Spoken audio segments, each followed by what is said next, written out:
বনি ইসরাইলর জামানাত আল্লাহ পাক রব্বুল আলামিনে বরগুন দিয়া নাইছিলে, বহুদিন ধরি বরগুন দিয়া নাই।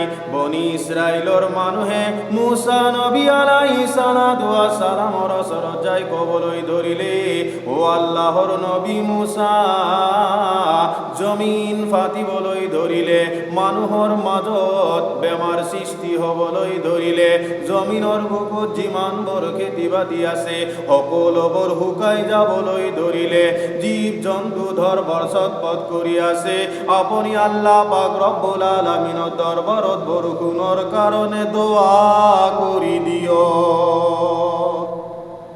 মুসা নবী আলাইহিস সালাতু ওয়াস সালামাই কলে, তোমালোকে অন্য মানুহক খবর দিয়া ওয়াহাকালি আমি আল্লাহ পাক রব্বুল আলামিনৰ দৰবাৰত দোয়া কৰিম। সকলো মানুহে যেতিয়া একগোট হল, ৭০,০০০ মানুহ একগোট হৈ আল্লাহ পাক রব্বুল আলামিনৰ দৰবাৰত দোয়া কৰিলে, যিমানে দোয়া কৰে সিমানে রোদর তাপ বেশি হয়, যিমানে দোয়া করে রোদর গরম হিমানে বেশি হয়।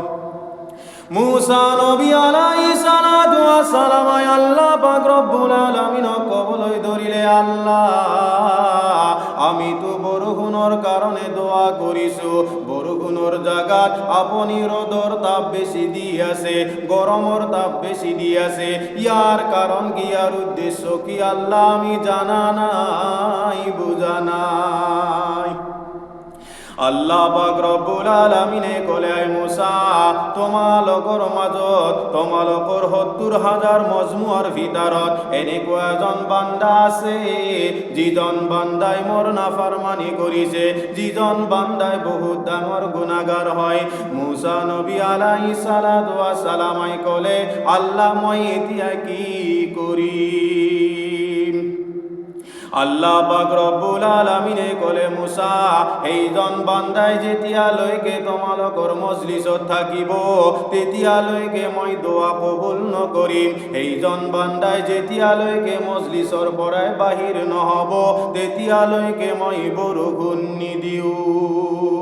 মুসা নবী আলাইহিস সালাতু ওয়াস সালাম লগে লগে খাড়া হৈ গল, খাড়া হৈ এলান কৰি দিলে, কোন এনেকুৱা বান্দা আসা, কোন এনেকুৱা ব্যক্তি আসা যিজন ব্যক্তি কারণে আল্লাহ পাক রব্বুল আলামিনে বরষুণ দিয়া নাই।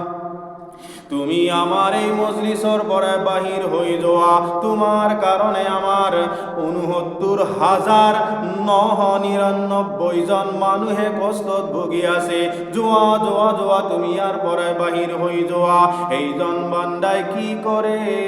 এইজন বান্দাই লগে লগে আল্লাহ পাক রব্বুল আলামিনের দরবারত খেয়াল করিলে, আয় আল্লাহ ইমান ডাঙার মজমুয়ার মাজত মই যদি উঠি যাও, মই আর পরাই যদি বাহির হই যাও, মানুহে মোক চাব, মানুহে মোক হাঁহিব, মানুহে মোক ঠাট্টা করিব। আয় আল্লাহ আপনি তো রহমানুর রহিম হয়, আয় আল্লাহ আপনি দয়ালু হয়, আয় আল্লাহ আপনি মেহেরবান হয়, আয় আল্লাহ মই গুনাহর কাম করিছো হয়, কিন্তু আল্লাহ আজির পরায় মই তওবা ইস্তিগফার করিলো, এনেকুৱা গুনাহর কাম আৰু মই কেতিয়াও নকৰো।